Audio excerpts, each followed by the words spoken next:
구약성경 98쪽에 있는 출애굽기 12장 8절에서 14절, 제가 8절을 읽고 교도가도록 하겠습니다. 그 밤에 그 고기를 불에 구워 무교병과 쓴 나물과 아울러 먹되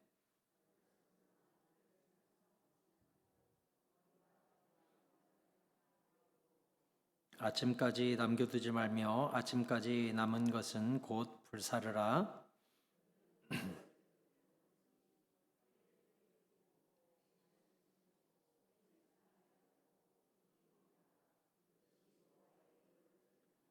내가 그 밤에 애굽 땅에 두루 다니며 사람이나 짐승을 막론하고 애굽 땅에 있는 모든 처음 난 것을 다 치고 애굽의 모든 신을 내가 심판하리라. 나는 여호와라.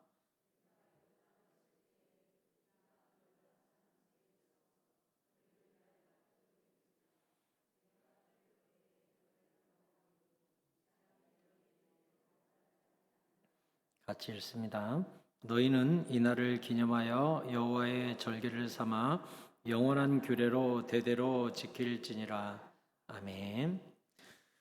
주님의 은혜가 여러분과 함께 하시기를 축복합니다. 옆 사람과 인사하시지요. 잘 오셨습니다. 은혜 많이 받고 가세요. 오늘은 급히 먹으라 속히 믿으라 라는 제목으로 설교하도록 하겠습니다. 우리는 유월절에 대해서 지금 말씀을 나누고 있고, 유월절은 애굽의 장자를 치는 재앙을 면하게 해주는 절기, 이게 바로 유월절이죠.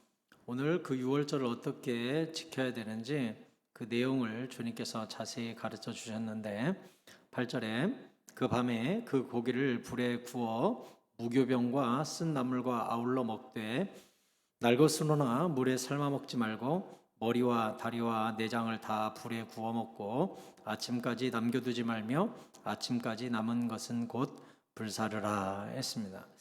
굉장히 중요한 영적인 원리들이 여기에 나와 있는데, 이 죽은 어린 양은 누구를 상징하는 것이죠? 예수님이죠. 예수님이 보라 세상 죄를 지고 가는 어린 양이다 했고, 예수님의 피를 이제 바르는 거 십자가 모양으로 문인방과 좌우설주에 바르게 되어 있죠. 그리고 그 양을 이제 먹으라는 거예요. 먹어라. 이 먹으라는 거 할 때 양을 먹는 것 하면 여러분이 뭐가 생각나죠? 우리가 지금도 양을 먹고 있죠? 언제 먹고 있죠? 성찬식 때 예수님의 살과 피를 지금 먹고 있죠, 우리가. 그러니까 여기서도 똑같이 어린 양의 피를 바르고 먹어라 그랬어요. 제가 성찬식 때 자주 여러분에게 말씀드리지만, 먹으라는 다른 말로 말하면 뭐죠? 믿으라였어요. 주님을 내가 먹고 섭취하고 하나 되는 것, 그게 바로 믿으라였어요. 믿으라. 예수님을. 그래서 예수님이 모세가 하늘에서 받아가지고 너에게 준 만나와 다른 만나다. 나를 니들이 나를 먹어야 된다 이렇게 얘기했을 때 바리새인들이 네가 어떻게 네 살과 피를 우리한테 다 주냐 이렇게 얘기를 했었잖아요. 그건 바꿔 말하면 믿으라라는 뜻이었다고 요한복음에서 이야기하고 있죠. 그래서 성찬식의 메시지와 여기 유월절의 메시지는 겹칩니다.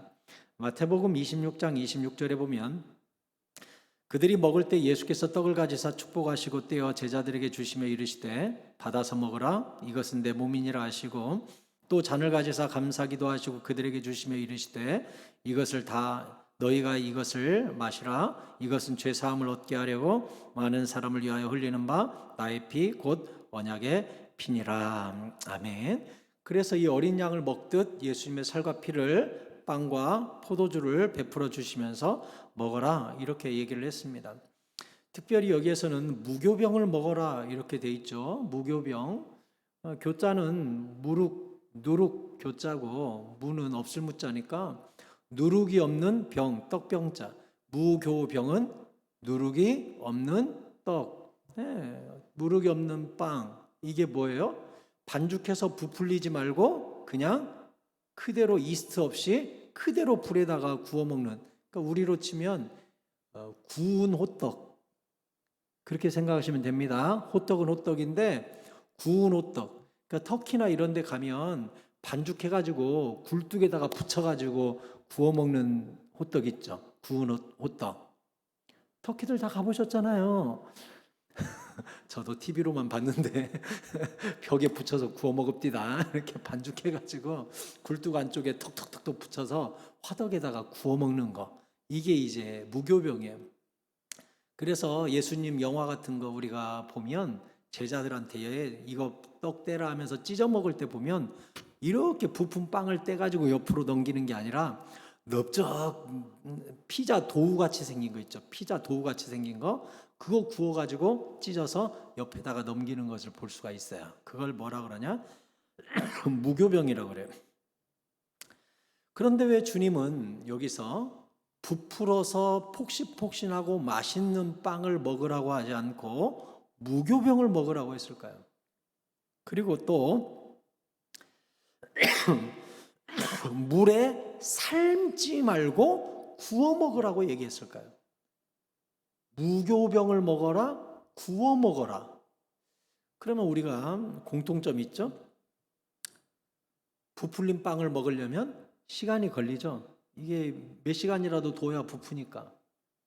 삶아 먹으려면 시간이 또 걸리죠. 고기를 제일 빨리 먹는 방법은 굽는 거예요.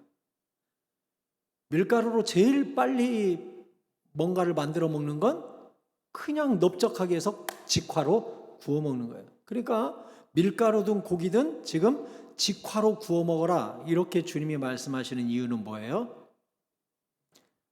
머뭇거릴 시간이 없다라는 거예요. 그래서 소돔과 고모라에 있었던 롯 두 천사가 가가지고 머뭇거리니까 손을 잡아채면서 끌어냅니다. 빨리 나와라. 속히 달려라. 뒤돌아보지 마라.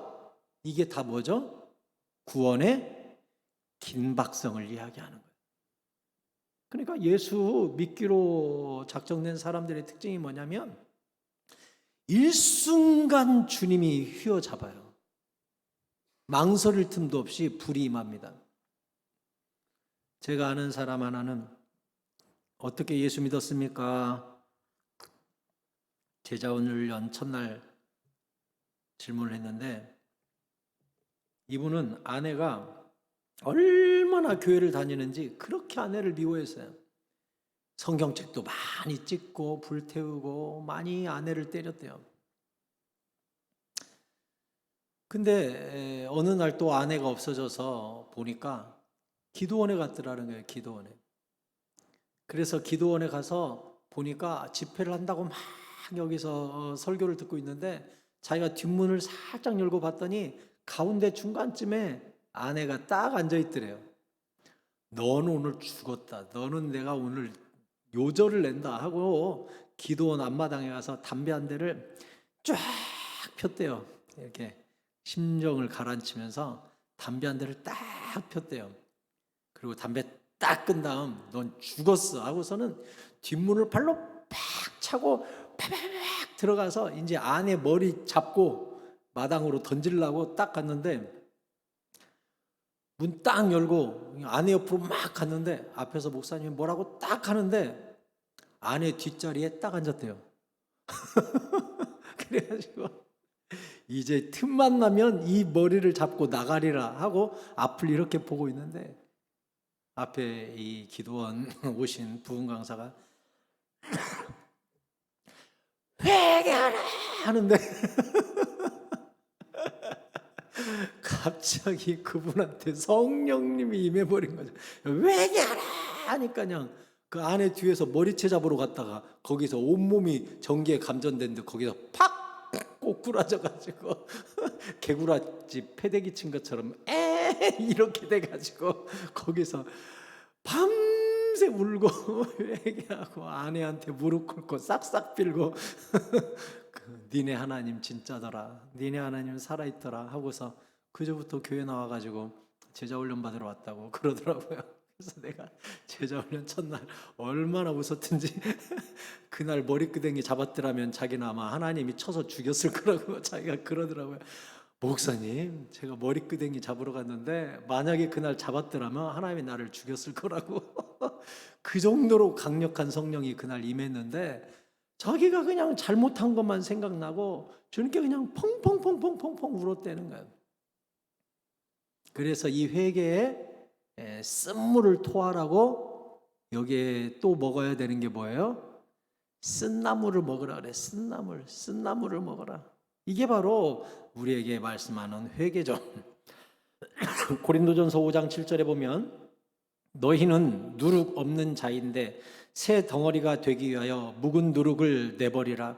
우리의 유월절 양 곧 그리스도께서 희생되셨느니라. 그러니까 예수님 앞에 누룩을 내버려라. 누룩을 내버리고 무교병으로 돌아가라. 그러니까 이 누룩이 있는 빵은 뭐라는 걸 알 수 있어요? 세속적인 거, 세상의 죄, 부풀린 거, 뻥튀긴 거, 교만한 거, 이런 것들 다 제거하고 주님 앞에 순수한 반죽으로 들어가라. 이렇게 이야기를 하고 있는 것이죠. 그러면서 뭐래요? 8절에 이러므로 우리가 명절을 지키되, 명절이 무슨 명절입니까? 유월절이에요. 유월절을 지키되 묵은 누룩으로도 하지 말고 악하고 악의에 찬 누룩으로도 하지 말고 누룩이 없이 오직 순전함과 진실함의 떡으로 하자 했어요.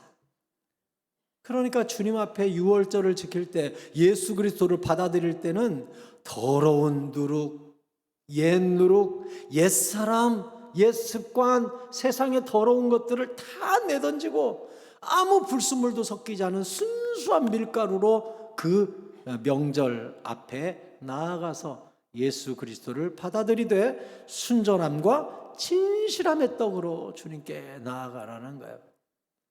그래서 누룩을 빼내고 쓴나물을 먹음으로 내 안에 더러운 죄를 토로할 때 주님께서 너희가 너희 죄를 자복하고 회개하면 동이 서에서 먼 것 같이 용서해 주신다고 그래서요.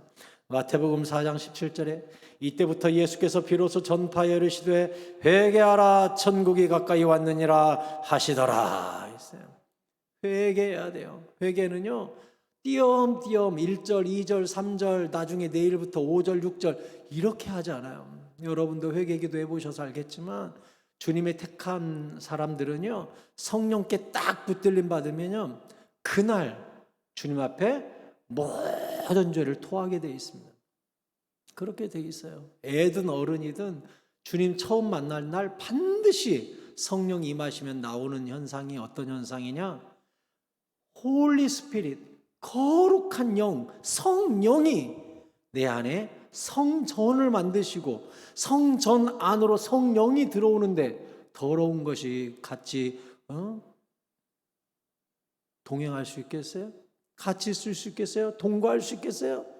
그러니까 거룩한 성령이 거룩한 성전 안에 들어오면요 그 안에 모든 귀신과 더러운 것들이 쏟아지는데 어디로 쏟아져요? 입으로 쏟아져요. 그래서 회개 기도가 여기서 터져 나오는 거예요.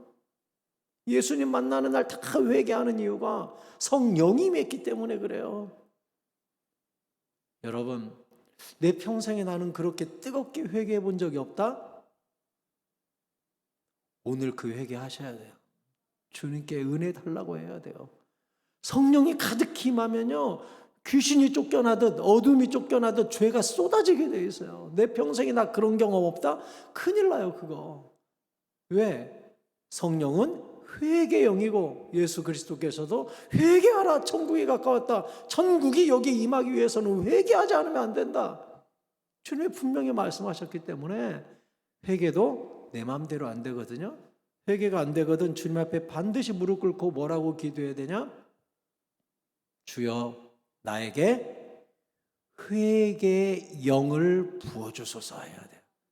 회개도 누가 시키는 거니까? 성령님이 시키는 거기 때문에 회개의 영을 부어달라고 해야 돼요. 그 회개의 영이 성령님이고 성령님이 들어오는 순간 죄를 토로하게 되고 그때 거듭나는 거예요. 옛사람이 그때 죽고 옛 누룩이 버려지는 역사가 그때 임하는 거예요. 그러니까 성령의 임재와 회개는 동시에 일어나요. 동시에. 때로 우리 성도님들 중에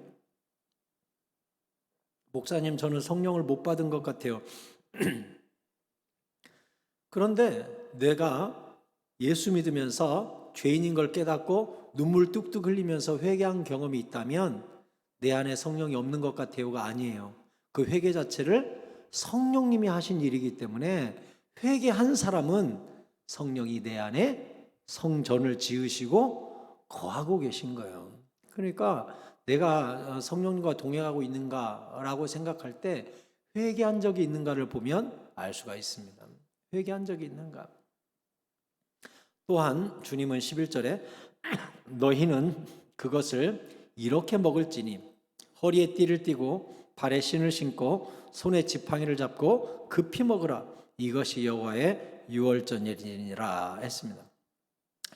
자, 보니까 음식을 어떻게 먹냐면 허리에 띠를 띈다는 것은 여행을 출발한다는 거죠. 여행 출발하기 전에 허리에 띠를 띠고 발에 신을 신고, 그러니까 이것은 서서 먹으라는 것이죠. 이스라엘은 이렇게 밥을 먹을 때 식탁을 챙겨놓고 마루를 쭉 둘러놓고 이 평상 같은 마루에 신발을 벗고 이렇게 기대어서 누워서 먹는단 말이에요, 식사를. 근데 신발을 신으라는 것은 누워서 먹지 말고 앉든지 서서 먹으라는 거예요. 그래서 신발을 신고 먹어라. 또한 손에 지팡이를 잡고 먹어라.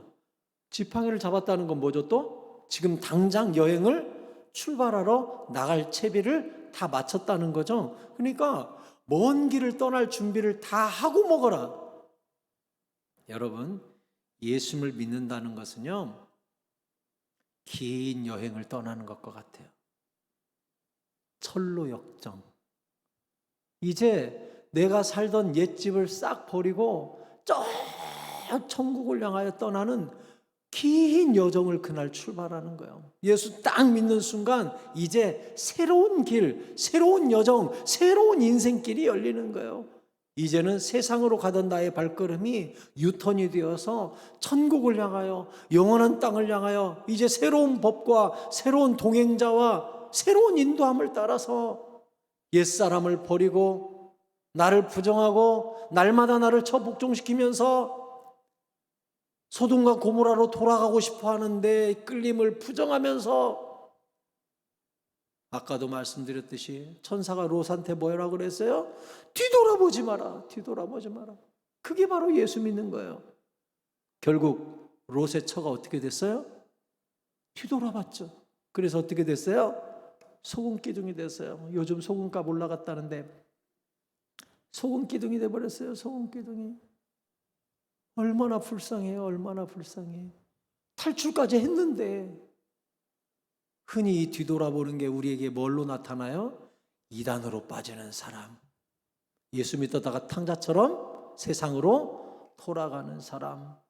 예수 믿었다가 시험 들어가지고 옛 모습으로 돌아가 버리는 사람.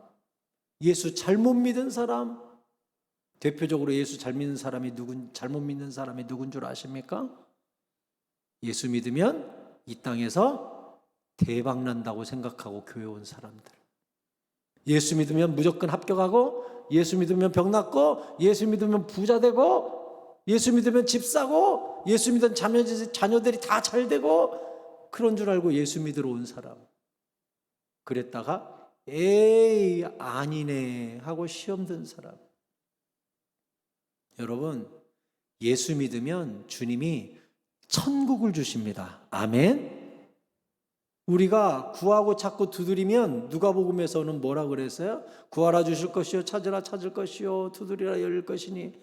누가 너희 아비가 고기를 달라고 하는데 전갈을 주고, 누가 생선을 달라고 하는데 뱀을 던지는 부모가 어디 있겠냐. 세상에 악한 부모라도 좋은 것으로 자녀에게 줄 알거든 하물며 하늘 아버지가 구하는 자에게 성령을 주시지 않겠느냐 했어요.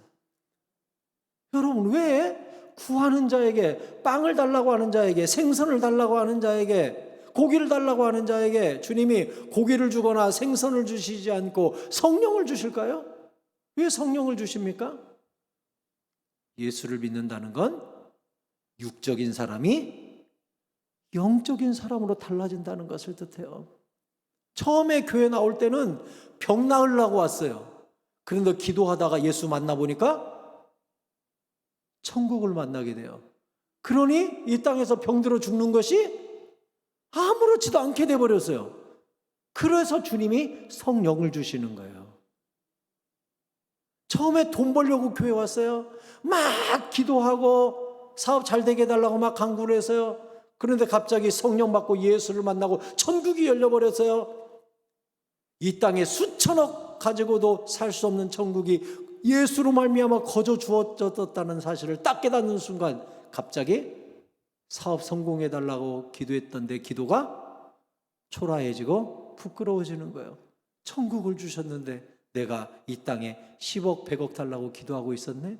주님은 그것보다 훨씬 비싼 천국을 이미 주셨는데, 훨씬 값어치 있는 영생을 나에게 주셨는데 내가 헛것 강구했구나, 이렇게 되는 거예요. 처음에는 그런 목적으로 올 수 있어요. 그런데 예수 믿다 보면 그러한 것들이 아무것도 아닌 것을 깨닫게 되죠. 그래서 주님이 기도 응답으로 뭘 줘요? 성령을 주시지 않겠느냐 하는 거예요. 성령이 딱 와버리면 주님의 나라가 오는 것이고, 천국이 와버리면 갑자기 내가 소유하고자 했던 모든 것들이 아무것도 아니구나, 초라해지는구나, 웃겨져 버리는구나, 이렇게 되는 거예요. 다시 말해 영적인 사람으로 거듭나면 레벨이 완전 달라지는 거예요. 땅의 사람이 갑자기 하늘의 사람으로 바뀌어져 버리는 거예요. 이게 바로 구원이고 이게 바로 성령 충만이기 때문에 주님께서는 우리가 무엇을 입을까 먹을까 마실까 주님께 막 간구하면 주님이 웃어요. 아이고 요 녀석, 네가 천국 맛을 못 봤구나, 네가 성령 맛을 못 봤구나, 내가 너에게 성령을 부어버리겠다. 팍 부어버리면 무엇을 입을까 먹을까 마실까를 염려하던 내가 갑자기 기도 제목이 어떻게 바뀌어요? 오늘 못 먹어서 죽어도 좋습니다, 이렇게 바뀌어버려요. 오늘 굶어 죽어도 좋습니다, 내가 지금 죽으면 천국 가는데 할렐루야 하고 영안이 딱 열리는 순간 땅이 아무것도 아니게 되는 것이죠. 그래서 기도 응답을 주님이 성령을 주시겠다고 한 거예요. 레벨이 달라지는 거예요. 사랑하는 성도 여러분, 허리띠를 띠고 발에 신을 신고 지팡이를 잡고 먹는 것, 이게 바로 교회 생활의 출발이요, 신앙생활의 출발이요, 영적인 스피리추얼 라이프가 여기서 다시 출발하는 거예요. 내 인생이 완전 거듭나는 거예요. 인생길이 다시 출발하는 거예요. 내가 다시 태어나는 거예요. 이게 예수 믿는 것입니다. 이 땅은 간 곳 없고 구속한 주만 보이도다. 세상과 나는 간 곳 없고 구속한 주만 보이도다. 아멘입니까? 이게 예수 믿는 거예요. 그러니까 교회는 영을 가르쳐야 되고 성령을 간구해야 되고 이 땅의 풍요함을 가르쳐서는 안 되고 그런 목사님도 안 되는 거예요. 물론 예수 믿고 병 나을 수 있어요. 예수 믿고 부자 될 수도 있어요. 하지만 필수는 아니에요. 주님이 건강 주시는 이유는 뭘까요? 내가 너에게 목숨을 연장시켜 주노니 천국을 위하여 심을 시간을 가져라. 또 물질을 주는 이유는 뭐예요? 내가 천국을 위하여 너에게 물질을 주었노니 그 물질로 천국의 터를 만들기 위해 선한 사업에 네가 쓸 줄 알아야 된다 하고 주시는 거지. 이 땅의 생명, 이 땅에서 막 장수, 건강, 돈 막 주면 천국을 사모하겠어요? 여기가 좋사오니 여기에 초막셋을 짓고 이 땅에 살고 싶어요, 베드로처럼 이야기하게 되는 거예요. 근데 예수님이 뭐라 그랬어요? 베드로가 주여 여기다가 초막셋을 짓고 삽시다. 근데 예수님이 답변 안 해요. 변화산에서 그 말 듣고 내려가자 하고 또 내려와서 산 밑에서 고생하고 있는 제자들 귀신 쫓아줬어요. 거기서 귀신 못 쫓고 막 발버둥 치고 있었잖아요. 불에도 넘어지고 물에도 넘어지는 아들을 부모가 데리고 와서 막 우니까 제자들이 못 고쳤잖아요. 그때 예수님이 내려와서 고쳐줬죠. 주님은요 초막셋을 짓는 걸 원하지 않았어요. 이 땅에서 부지런히 천국을 확장시키는 일을 했죠. 그러면 병이 왜 나았을까요? 왜 이 땅에서 주님이 안수하면 막 병들이 고쳐지고 죽은 자도 살아나고 귀신도 나가고 이런 일들이 왜 일어났을까요? 나병 환자가 낫고 귀머거리가 듣게 되고 맹인이 눈을 뜨고 말 못하는 자들이 말을 하고. 왜 이런 역사들이 일어났죠? 안진뱅이가 일어서고. 왜 일어났죠? 주님이 뭐라 그랬어요? 회개하라 천국이 가까웠느니라. 예수님이 천국이거든요. 그러면 예수님이 손을 얹으면 막 병이 나간 이유는 뭐예요? 천국이 임한 것이죠, 거기에. 그래서 병 낫고 뭐 역사가 일어나고 귀신이 나가고 이런 것들은 다 100%예요. 천국의 그림자예요. 천국의 맛배기예요. 천국의 증거들이에요. 그래서 그것을 통해 우리는 뭘 봐야 돼요? 천국은 얼마나 멋지고 얼마나 완벽한 나라인가를 바라보는 거예요. 제가 언젠가도 여러분에게 그런 말씀 드렸죠? 견지망월이라 했어요. 견지망월 뜻이 무엇이죠? 견지망월. 견, 볼견자, 지는 손가락 지자. 견지, 손가락을 보다.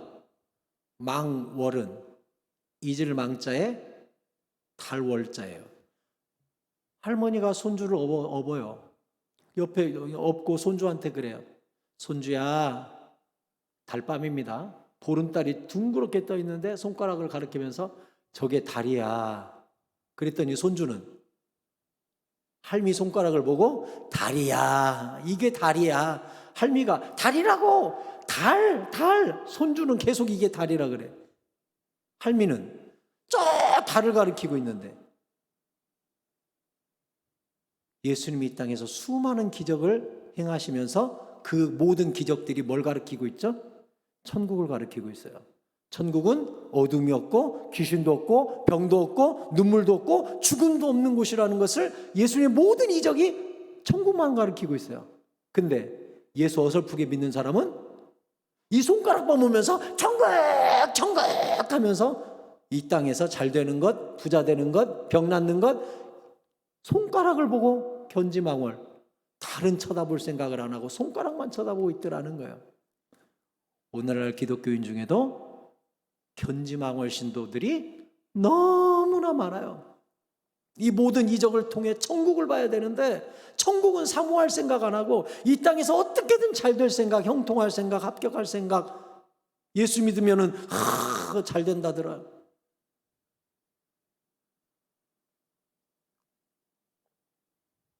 저도 유튜브나 뭐 그동안 있었던 교회들에서 수많은 간증들을 듣죠. 제 주변에서도 간증하는 사람들 많은 이야기를 듣죠.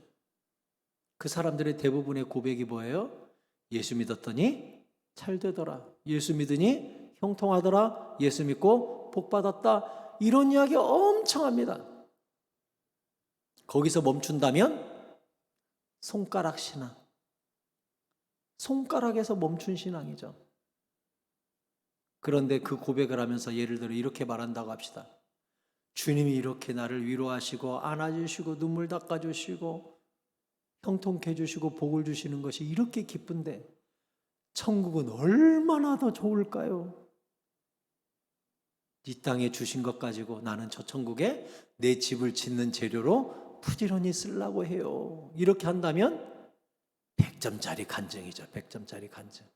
근데 단지 예수 믿고 내가 40일을 철야했더니 1년 동안 이를 악물고 기도했더니 결석 한 번도 안 하고 새벽 예배 나왔더니 역시 주님이 이렇게 응답하시더라 하면 세상에 허접한 종교와 다를 것이 뭐가 있습니까? 똑같지. 여러분, 불교 다니던 사람들이 저하고 이야기하면서 참 물어보니까 불교에도 간증 시간이 있답디다. 불교에도 간증 시간이 있대요. 법회하면요 신도가 앞에 나와가지고 내가 이 앞에 탑 1000번 돌았는데 며느리가 아들 낳았다고 간증한대요. 똑같이 간증한대요. 108배 했더니 우리 남편이 이번에 승진했다고 간증 다 한대요. 그러면 우리의 간증이나 그들의 간증이나 신만 바뀌었지 똑같네.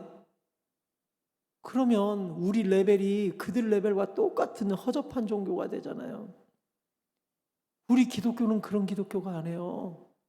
이 땅에서 잘 먹고 잘 살고 승진하고 합격하고 잘 먹고 병 낫고 이러려고 믿는 종교가 아니에요.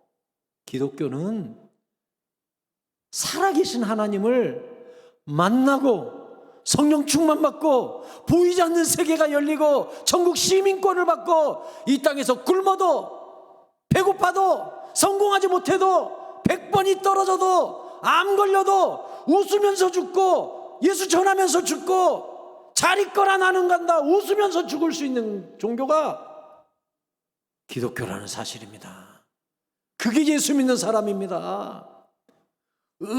분하다 하고 이를 악물고 죽는 종교 아니에요. 기독교는 잘 있거라 나는 간다. 애들아 천국에서 보자. 엄마 나 먼저 죽는다고 슬퍼하지 말아요. 엄마도 금방 따라올 거예요 하고 죽는 종교가 기독교라고요. 여보 나 죽는다고 울지 마. 금방 따라오시오. 나 먼저 가 있을 테니 하고 깔깔거리면서 죽을 수 있는 종교가 기독교예요. 나 죽거든 장례식장에 슬픈 노래 틀지 마라. 신나는 음악 복음성가 틀어놔라. 그게 기독교예요. 그게. 저는 그런 유언하고 돌아가신 분을 알고 있어요. 장례식장 갔더니 막 어두운 밤에 깜깜한 밤에 하면서 막 박수치는 찬송가가 막 나와요. 빠른 템포의 찬양가 나와요. 그래서 내가 상주한테 물어봤어요. 왜 이런 찬송가만 틀어놨냐고. 고인이 돌아가시면서 유언하기를 장례식장에 늘어지는 음악 틀지 말라고 하고 돌아가셨다는 거예요. 기쁜 찬송 틀어놓으라고 했다는 거예요. 저는 그분이 천국 갔다고 믿습니다. 천국 갔기 때문에 그 말할 수 있는 거예요. 자기가 너무나 좋은 나라 가고 있기 때문에. 제가 종종 D.L. 무디 이야기 하잖아요. D.L. 무디가 자서전에 이 위인전 보면 D.L. 무디 마지막 죽는 장면이 나와요. D.L. 무디가 2층 자기 방에 서재에 누워요. 심한 병에 걸려가지고 원래 집회가 있었는데 집회를 못 가고 거기서 요양을 하고 있습니다. 내가 나으면 가겠노라. 그런데 어느 순간 내가 죽는구나를 본인이 깨달아요. 그래서 가족을 불러 모읍니다. 그래서 가족들이 전부 그 집회 장소로 와요. 그래서 집회 장소는 못 가고 지금 2층 집에서 죽어가고 있어요. 그러니 아내랑 모든 자녀들이 삥 둘러싸가지고 숨을 헐떡거리고 있는 아빠를 보고 있어요. 남편을 보고 있어요. 그런데 무디가 갑자기 숨을 몰아쉬다가 눈을 번쩍 뜨더니 여기가 어디냐? 여기가 어디냐? 가족들이 어디 아빠 집회하러 와서 여기 2층 집이라고 침실이라고. 그랬더니 무디가 고개를 갸우뚱하면서 이상하다. 금방 천사들이 왔었는데 이상하다. 금방 주님이 내 손을 잡았었는데 이상하다 하더니 다시 고개를 탁 떨구고서는 잠에 든 거예요. 그러니 가족들이 또 옆에서 이렇게 지켜보고 있는데 숨을 몰아쉬다가 다시 무디가 눈을 딱 뜨더니 얘들아 이 천사들이 보이냐? 나를 태우러 온 이 마차가 보이냐? 이 빛이 보이냐? 이 아름다운 황금마차가 보이냐? 나는 한시라도 그곳으로 빨리 가고 싶구나. 그러면서 무디가 그랬어요. 내가 죽거든 절대 울지 마라. 절대 울지 마라. 나는 세상을 돌아보기도 싫다. 지금 천사들이 나를 데리러 왔구나 하면서 목숨이 끊어졌다는 거예요. 얼마나 멋있어요. 얼마나 멋있어. 그렇게 죽어야지. 저는 죽음 기도를 종종 합니다. 하면서 그렇게 기도해요.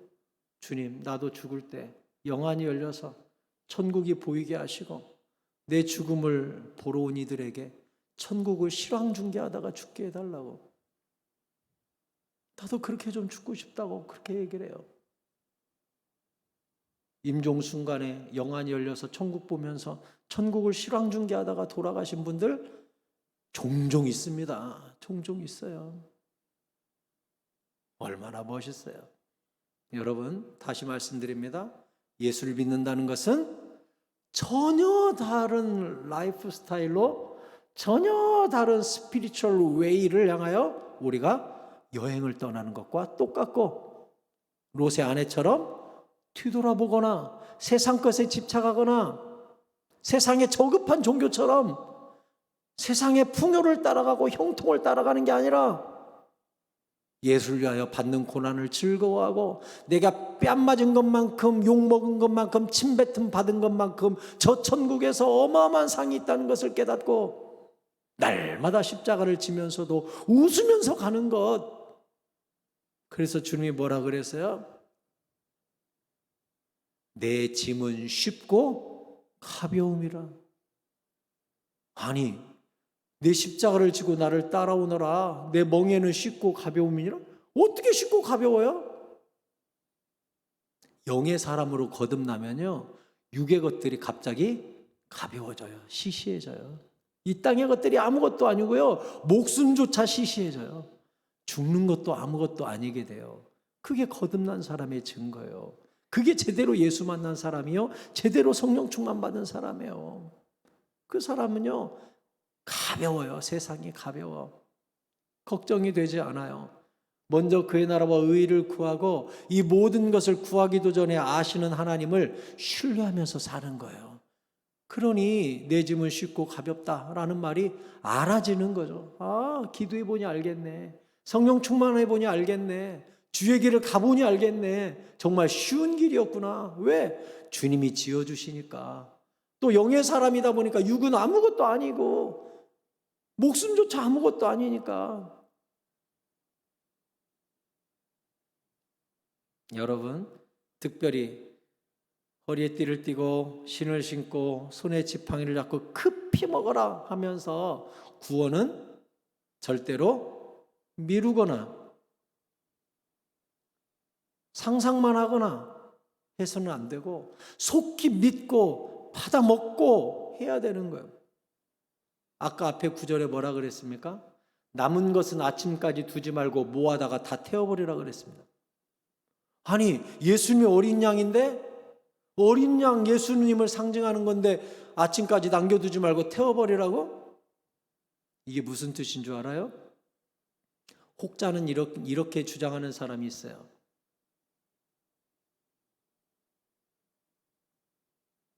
만민구원설이라고 해가지고 예수님이 온 세상을 위해 돌아가셨다는 거예요. 근데요, 예수님은 다음 날 불태우라 그랬거든요. 이게 무엇을 이야기하냐? 복음은 굉장히 한정적이라는 것을 이야기해요. 그래서 예수님께서 70인을 전도대로 파송하시면서 마태복음 10장에서 뭐라 그랬냐? 어느 성으로 들어가든지 너희를 환영하는 집에 유하면서 복음을 전하고 그 성이 너희를 받아들이지 아니하거든 다른 성으로 떠나고 너희 발의 먼지를 떨어버려라.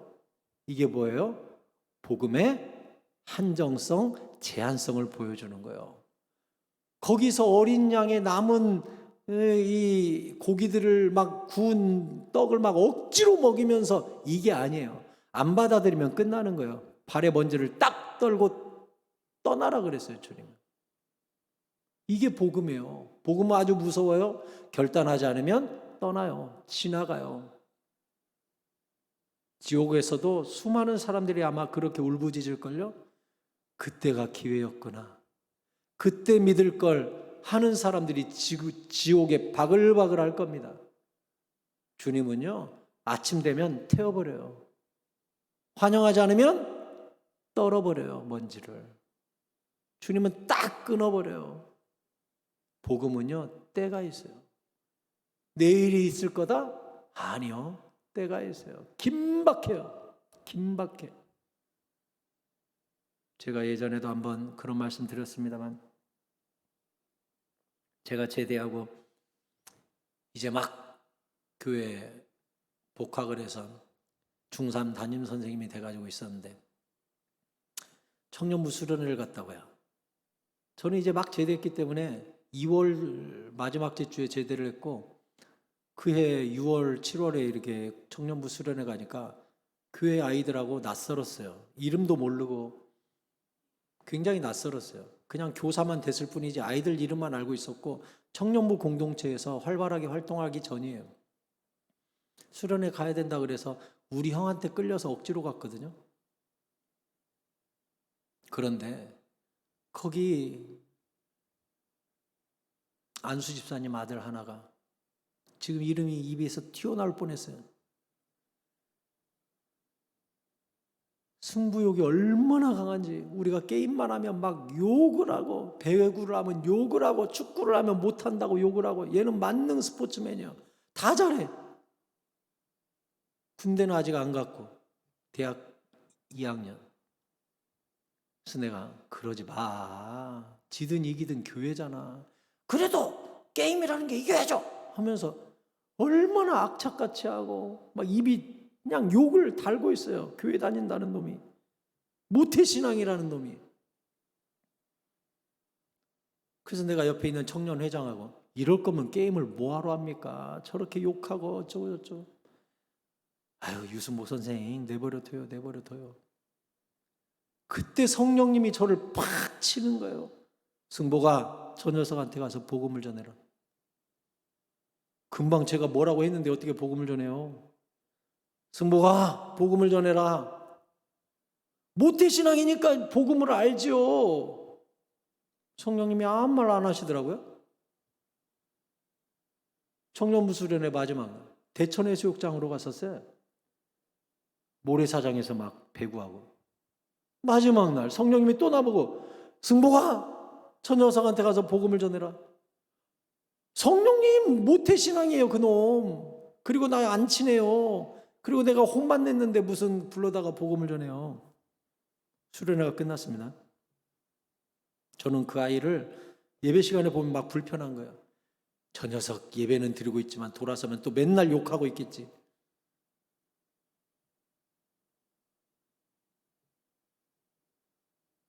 그리고 그 여름방학 때 이 아이가 렌트카 빌려서 친구 4명하고 격포 놀러 가다가 격포 코너에서 바다 쪽으로 떨어져서 5명이 즉사했습니다.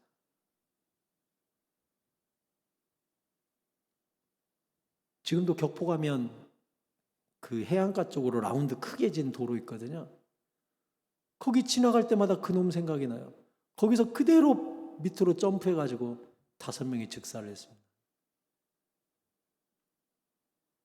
교회 광고 시간에 걔가 죽었다는 거예요. 뉴스 보니까 5명이 렌트카 끌고 가서 추락해서 즉사했다는 거예요. 미쳐버릴 것 같았어요, 제가. 성령님은 아신 거죠. 그 여름방학에 얘를 데려갈 거라는 거. 그래서 저보고 복음을 전해라, 복음을 전해라, 복음을 전해라 3번을 말씀하셨는데 모태신앙이잖아요. 안 친해요. 그리고 그 여름방학에 즉사를 했어요. 지금도 그 생각하면 죄책감이 아주 몰려듭니다. 지금도 너무너무 괴롭습니다. 그때 수련회 때 찍은 사진이 있어요. 배구 코트 앞에서 내가 이렇게 서 있고 그 아이가 맞은편에서 웃으면서 블로킹하고 있는 사진이 지금도 제 앨범에 있어요. 너무 안타까워서 사실은 가위로 나 있는 데만 빼고 자르고 싶을 정도로 가슴이 아파요. 미친 듯이 아파요. 그 아이 얼굴을 보면 꼭 내가 복음 안 전해서 지옥 간 것만 같아가지고 미쳐버릴 것 같아요. 가위를 실제로 꺼내서 자를까 하고 덜덜덜 떤 적도 있어요.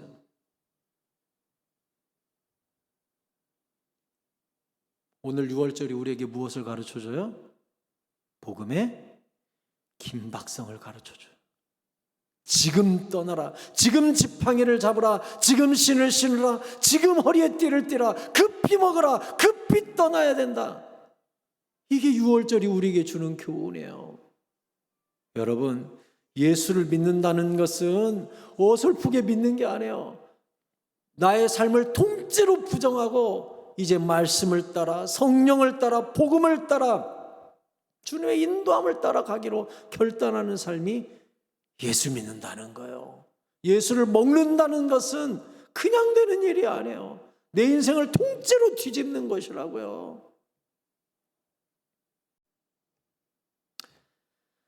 오늘 14절까지 했어야 되는데 시간이 많이 가서 11절까지만 다시 말씀을 마무리하겠습니다. 여러분, 우리가 달란트 비율을 보아도 5달란트 받은 자, 2달란트 받은 자, 1달란트 받은 자가 명확하게 갈리는 부분이 있어요. 마태복음 25장 14절부터 보면 또 어떤 사람이 타국에 갈 때 그 종들을 불러 자기 소유를 맡긴 것 같으니 각각 그 재능대로 한 사람에게는 금 5달란트를, 한 사람에게는 2달란트를, 한 사람에게는 1달란트를 주고 떠났더니 5달란트 받은 자는 바로 가서 그것으로 장사하여 또 5달란트를 남기고 2달란트 받은 자도 그같이 하여 또 2달란트를 남겼으되 1달란트 받은 자는 가서 땅을 파고 그 주인의 돈을 감추어 두었더니 했어요. 명확하게 뭐가 차이 나죠? 5달란트와 2달란트 받은 자는 바로 가서 그곳으로 장사해요. 바로 갔다는 거예요. 바로 갔어. 그런데 1달란트 받은 자는 땅을 팠어.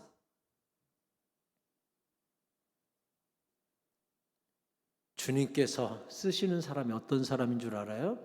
주님 왜 그렇게 사람을 급박하게 성령을 주어서 뒤집어 놓는 줄 알아요? 성령 받고 뒤집어진 사람, 불 받아서 성령 받은 사람, 옛사람을 버리고 새 사람이 된 사람의 특징이 뭐냐? 액션이 있어요. 무엇이냐? 행함이 있고 순종이 있다는 거예요. 성령님이 감동 주면 딱 순종해요. 주님이 버리라고 하면 딱 버려요. 주님이 하라 그러면 즉시 가요. 그게 5달란트, 2달란트 받은 자의 특징이에요. 1달란트 받은 자는 사명을 받으면 왜 나한테 이걸 맡겼어? 묻어나요. 생각하지 않아요. 어떻게 되겠지라고 생각해요. 그리고 주님이 나중에 돌아와서 결산할 때는 이놈 지옥불에 던져라. 바깥 어두운데 집어 던져라. 이 악하고 게으른 놈아. 뭐 하지 않았다는 거예요? 액션이 없었다는 거예요. 행함이 없었다는 거예요. 순종하지 않았다는 거예요. 머뭇거렸다는 거예요. 결단하지 않았다는 거예요. 그것이 거듭나지 못한 자의 가장 명확한 특징이에요. 예수 믿으시오. 은퇴하면요, 장가 보내고 나면요, 좀 더 있다가요, 내년부터요, 이것부터 해놓고요, 그런 사람들이 나중에 난리 나는 거예요. 나중에 큰일 나는 거예요. 주님이 언제 부르실지 모르는데 이것 좀 해놓고요, 마무리 좀 해놓고요, 내 인생 정리 좀 해보고요. 그나마 병상에 누워서 마지막 기회라도 붙잡고 예수 영접하고 영접 기도하고 울다가 죽으면 다행이지만 그나마도 그런 기회 없이 죽어버리면 천국 가서 지옥 가서 껄만 할 거 아니에요. 이럴 줄 알았다면 뭐 할 걸, 이거 할 걸 하고 있을 거 아니에요. 우리도 천국 가서 천국의 수많은 영광과 지옥의 고통을 목도할 날이 올 터인데 그럴 줄 알았다면 더 충성할 걸, 더 심을 걸, 더 뿌릴 걸, 더 베풀 걸, 더 충성할 걸, 더 많은 달란트를 남길 걸 하고 후회하지 않도록 이 땅에서 아브라함처럼, 롯처럼 즉시, 아브라함은 이튿날 모리아 산에 찾아가잖아요. 즉시 가잖아요. 하나님이 쓰시는 사람의 특징은 액션에 민첩하다는 거예요. 순종에 민첩하다는 거예요. 속히 가서 주의 뜻을 이루는 사람이라는 거예요. 저는 우리 교회 성도들이 생각만 하는 사람, 머뭇거리는 사람, 결단 못하는 사람, 미루는 사람 되지 마시고 성령께서 감동 주시면 즉시 움직이는 사람, 모리아산을 향해 달려가는 사람, 결단하는 사람, 신발 신는 사람, 지팡이 붙잡는 사람, 허리띠 매는 사람, 속히 순종할 줄 아는 성령의 사람, 순종의 사람 여러분 모두 될 수 있기를 예수 그리스도의 이름으로 간절히 축원합니다. 우리 같이 찬양하고 기도하도록 하겠습니다. 오랫동안 모든 죄